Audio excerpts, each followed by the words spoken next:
Alors avant d'aller plus loin et de voir à quel point le water cooling custom c'est une galère, je tiens à préciser que cette vidéo est sponsorisée par Poolpeo. Alors pour ceux qui ne connaissent pas Poolpeo, Poolpeo est un site de cashback 100% gratuit. Calme-toi, je vais t'expliquer. Qu'est-ce que vous allez pouvoir faire avec Poolpeo? Vous êtes un consommateur acharné, comme moi, comme lui, comme elle. Et forcément, vous procédez des fois à des achats en ligne, je dirais même peut-être régulièrement. Alors si vous passez par Poolpeo, ça vous permet de récupérer un pourcentage de l'argent que vous avez dépensé, que vous cumulerez dans une cagnotte sur votre compte et que vous pourrez par la suite récupérer sur votre compte via un virement bancaire. N'est-ce pas magique? Oui, mais comment fonctionne leur business? Ouais, je sais que tu te poses des questions, mais je vais t'expliquer. Alors Poolpeo est un site qui existe depuis 10 ans et qui est 100% gratuit. Il repose sur le système de partenariat. Et par conséquent, ils ont plus de 1800 boutiques en ligne partenaires. C'est pas rien, hein. Grâce à ses partenaires, Poolpeo récupère de l'argent généré grâce à nos différents achats et nous en distribue un pourcentage. C'est ce qu'on appelle le cashback. Alors quand vous êtes un consommateur comme moi, c'est absolument pas à négliger. Même si vous effectuez des petits achats avec des petites sommes ou des petits pourcentages de cashback, le fait de cumuler justement petit à petit des centimes par-ci, des centimes par-là, et ben à un moment donné, forcément, vous vous retrouverez avec une bonne petite cagnotte qui vous fera plaisir à un certain moment donné. En gros, on n'y perd rien, on n'y fait que de gagner. C'est simple. Je vais te donner un exemple qui va te permettre de comprendre un peu plus. Imagine ta carte graphique te claque entre les doigts. Forcément, tu vas devoir investir pour en acheter une autre. Lors de ta recherche, tu vas passer par Poolpeo pour voir s'il n'y a pas un petit cashback quelque part qui traîne. Et là, tu te rends compte que sur la carte graphique que tu voulais à 800 €, il y a un cashback de 4%. Si tu fais un petit calcul mathématique très rapide que tu as appris au lycée, tu vas te rendre compte que tu vas faire un cashback de 32 €. C'est-à-dire que tu vas économiser 32 € que tu vas retrouver dans ta cagnotte. C'est pas rien. Donc, ce qu'il faut retenir, c'est qu'avant d'effectuer votre achat, faites un petit tour sur Poolpeo, recherchez votre boutique en question et activez le cashback. À partir de là, vous pourrez effectuer vos achats et recevoir un remboursement correspondant au pourcentage du cashback. Alors je sais, pour les plus feignants d'entre vous, vous allez me dire ouais mais c'est chiant de chercher à chaque fois via Poolpeo s'il n'y a pas un cashback sur tel ou tel objet ou telle chose. Eh bien Poolpeo a pensé à tout pour vous simplifier la vie, vous consommateurs du 21e siècle. Hormis l'application mobile, vous avez la possibilité d'installer une extension navigateur très simplement, ce qui vous permettra par la suite d'avoir une alerte qui apparaît à l'écran juste ici, à chaque fois que vous êtes sur un site partenaire de Poolpeo sur le point d'effectuer un achat compulsif ou non. Je vous l'ai déjà dit, on est tous des acheteurs compulsifs, hein. Moi le premier. À partir de là, il vous suffira d'activer le cashback en question, de procéder à votre achat et à recevoir un remboursement de votre cagnotte. Donc voilà, c'est très intuitif, très facile à utiliser et ça vous fera gagner de l'argent tout le long de vos achats en ligne. C'est ce qu'on appelle avoir le réflexe Poolpeo. Alors petit plus pour vous les amis, toutes les personnes qui se créent un compte sur le site Poolpeo en utilisant mon code de parrainage SKIN47 bénéficieront de 5 € de bienvenue au lieu de 3. Sachez en plus que par la suite, si vous effectuez un achat générant du cashback, eh ben vous serez automatiquement ajouté à une liste de concours avec un tirage au sort à la fin permettant aux gagnants de gagner une carte cadeau de 100 €. Et voilà les gars, vous pouvez pas dire que je vous ai pas prévenu. Alors, tu te fais un petit peu de thunes que tu récoltes dans ta petite cagnotte que tu récupères par la suite et hop, tu fais plaisir à ta copine, Zalando, tout ça, Zara, Sephora, il y a plein de trucs, Salut les copains, j'espère que vous allez bien, c'est Skin, on est aujourd'hui avec Ben, vous l'avez déjà vu 2 fois sur la chaîne, on a fait 2 contenus ensemble, c'était concernant sa config la première fois, donc on a fait une deuxième vidéo aussi qui était la présentation de son nouveau boîtier qui est juste là, donc c'est le Cougar Conquer 2 qu'il a récupéré pendant le confinement, pas sans peine. Non, vraiment, voilà, de grandes épreuves. de grandes épreuves. Et voilà, on a essayé du coup, comme promis, de faire la troisième vidéo pour vous montrer le transfert de sa config avec le Water Cooling Custom depuis le boîtier Antec Torque dans le Cougar Conquer 2. Donc voilà, on a filmé chez moi, etc. Il est venu avec sa copine, c'était cool et tout, voilà, c'était une très bonne journée, très bonne journée, mais voilà, au bout du compte, avec tout ce qu'on a enregistré, tout ce qu'on a essayé, la vidange qui n'était pas évidente, hein, on vous montrera quelques petits passages, vous allez voir, c'était impressionnant comment on a vidangé ça, vu qu'il n'y avait pas de moyen de vidange en fait. J'avais juste oublié d'installer les systèmes de purge sur le premier montage. Donc vraiment pour vidanger le torque, ça a été l'enfer. C'était incroyable. On faisait de la gymnastique. Donc c'était très compliqué de faire tout ça. Jusqu'au moment où on s'est rendu compte que c'était encore plus compliqué d'arriver au bout du projet. C'était problème de dimension. Gros coup dur pour nous. On va pas pouvoir continuer cette config d'un coup. Donc voilà, le souci c'est que voilà, on a installé la carte mère dedans. Le souci c'est que juste au-dessus ici, Ben va vous expliquer un peu plus en détail. On a un radiateur qui était censé arriver juste là et des ventilateurs. Bon, il va vous expliquer parce que c'est lui qui connaît un peu plus le truc. Alors en fait voilà, le souci c'est que de base on voulait partir sur le projet de radiateur avec juste en dessous en fait les ventilateurs. Ce qui se passe en fait c'est que on peut plus après mettre les câbles d'alimentation 2x8 pins pour les étages d'alim de la carte mère. On a voulu après essayer une autre technique, c'est de mettre le radiateur et ensuite les ventilateurs par le dessus. Le problème à ce moment là c'est que le rack ne rentre plus dans le boîtier de base. C'est trop épais. Ça devient trop épais en fait sur la partie du dessus, donc là gros problème aussi. Là c'est un radiateur en 360, on va plutôt essayer de faire du 240, faire en sorte que le radiateur en fait arrive jusqu'à la partie ici, comme ça on garde tout cet espace là accessible pour les câbles, et du coup on va pouvoir faire la config custom sur la partie droite en fait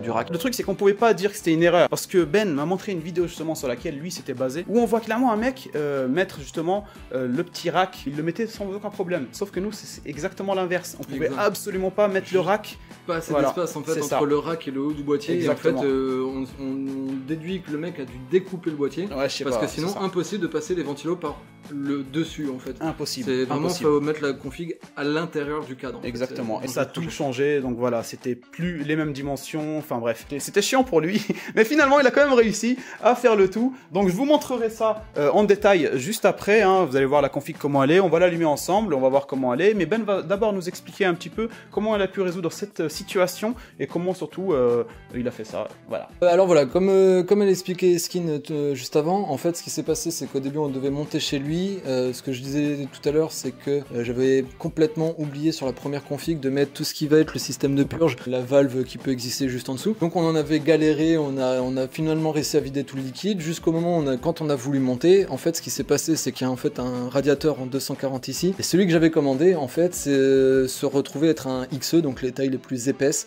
et donc du coup vu la taille à l'intérieur c'était complètement impossible en fait juste de pouvoir le rentrer dedans. Une fois que j'ai reçu le bon radiateur, ce qui s'est passé c'est que j'ai dû commencer, premièrement vu que la boucle passe par la lime, j'ai dû découper le capot pour cacher les câbles. Moi pour le montage, honnêtement sur la totale j'ai dû à peu près y passer 2 semaines en comptant le temps de commande des pièces. Une fois que toutes les pièces sont arrivées, par contre après ça a été plutôt relativement simple comparé à ce qui venait de se passer. J'ai fait d'abord le montage sans les câbles, enfin sans les durites pour voir la place, pour voir l'espace, pour voir comment ça allait être positionné.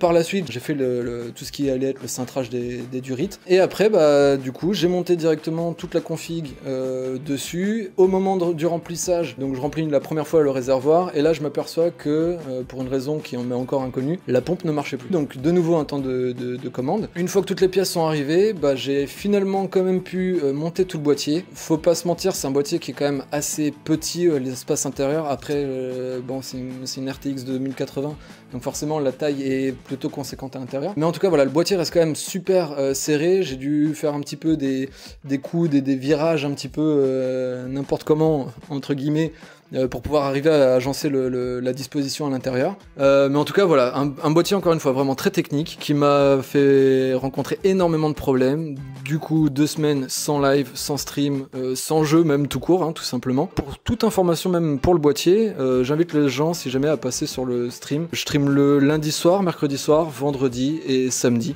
Donc voilà, si vous avez des questions ou quoi que ce soit, n'hésitez pas à passer, je vous invite à passer. Skin mettra justement les liens dans la description. Merci à Ben pour toutes les explications, hein.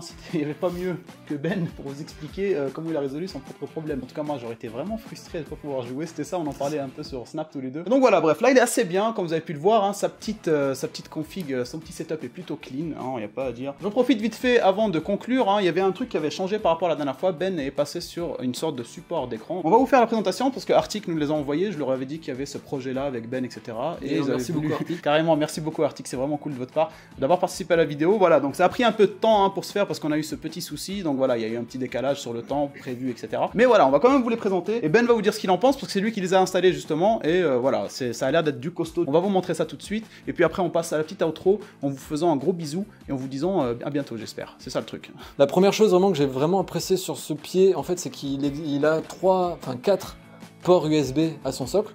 Donc ça permet de mettre toutes les extensions de disque dur, de tout ce qu'on veut en fait concrètement. Après ce que je trouve vachement intéressant, c'est que les pieds on peut les régler énormément en fait. Il y a beaucoup de... je pense qu'après j'ai pas essayé non plus 150 000 pieds, mais il y a pas mal de vis pour pouvoir réellement figer la position dans laquelle on le souhaite. La résistance du retour du bras qui supporte l'écran est plutôt largement correcte en fait, elle supporte largement l'écran 27 pouces sans plier, sans quoi que ce soit, et il y a sa petite vis de réglage à l'arrière. Le cap management aussi, je le trouve plutôt bien fait, assez bien caché, qui passe vraiment nickel chrome. Il arrive jusque là derrière, alors j'ai un peu de câbles sur l'avant, mais les câbles passent vraiment directement derrière sans qu'on les voit de trop dès que les écrans sont mis en place. Et les supports sont compatibles du coup aussi bien pour les VESA en 100 que les VESA 75. En tout cas voilà, moi vraiment super satisfait de ce pied là. Beaucoup de ports USB, ce qui permet réellement de gagner énormément de place et de longueur de câble pour tout ce qui va être les claviers, souris, ou des choses comme ça. Z2 3D Arctic, je peux que recommander à l'heure actuelle. Bon bah merci à Ben pour ce retour, hein, vous l'avez compris, en fait c'est la vidéo de Ben. D'ailleurs je vais lui filer ma chaîne, ce sera Benzer. Parce que la vidéo là c'était vraiment lui, mais en tout cas franchement merci vraiment Ben pour toutes ces explications. Vous avez un retour complet on va dire d'expérience hein, sur les bras. Alors petit problème qu'on a détecté sur le bras, alors je sais pas si c'est un défaut de fabrication, ça a l'air d'être un défaut, je pense qu'il n'est pas sur tous, ou alors c'est pensé, c'est fait exprès, mais là dans ce cas là ce serait étonnant. Voilà c'est ça, c'est qu'en fait vous avez le premier écran qui est là sur un bras, donc celui-là aucun problème pour faire des rotations, hein, sens horaire ou anti-horaire. Par contre celui-là, un peu plus compliqué, on a essayé vraiment de forcer, donc c'est en forçant clairement qu'on arrive à le tourner, donc je pense qu'il y a un petit défaut ou peut-être un petit serrage en trop qui fait que voilà, bon après c'est pas la fin du monde non plus, mais bon je pouvais pas ne pas le dire, mais c'était vraiment, donc voilà, le petit détail qui concerne on va dire le défaut, hein. Sinon tout le reste il est vraiment clean. Bon bah voilà les gars, c'est la fin de cette petite vidéo, retour d'expérience sur le premier water cooling custom en ce qui me concerne, deuxième fois pour Ben, gros projet, hein, ça s'est fait sur du très long terme, donc merci vraiment à Ben hein, d'avoir fait le nécessaire. Bah écoute, avec plaisir mec, y a pas de souci, c'était vraiment cool, c'était une sacrée découverte, puis bah comme d'hab, hein, sacrée aussi rencontre avec Ben. N'hésitez pas à aller checker, il fait vraiment du Twitch régulièrement, n'hésitez pas à aller checker sa chaîne si vous êtes intéressé par du gaming, etc. Et puis il y a pas mal de projets, il m'a parlé de pas mal de projets, je sais que pas mal d'entre vous me parlent souvent sur les réseaux, en tout cas sur Instagram, par rapport à mon métier, développeur web, comment est-ce qu'on peut apprendre et tout, nan. Et ben justement, il a des projets comme ça avec son frère qui est dev, donc dev professionnel, donc ce qui fait que voilà, ils se sont dit, ils vont faire une petite émission, alors je vous spoil un peu, qui va concerner un peu toutes les personnes qui pourraient éventuellement être intéressées par l'apprentissage de ce genre de domaine. Je vous en parlerai d'ici là. Bon voilà les gars, j'espère que cette petite vidéo vous aura plu. Merci à vous. Si vous mettez un petit pouce bleu, comme d'habitude, hein, genre ça fait toujours plaisir, n'hésitez pas. Hein, ça soutient la chaîne, ça montre que vous êtes là, ça montre que vous êtes présent, et moi, ça me fait du bien. Allez, ciao les mecs, portez-vous bien, on se voit bientôt, ciao ciao. Salut à tous.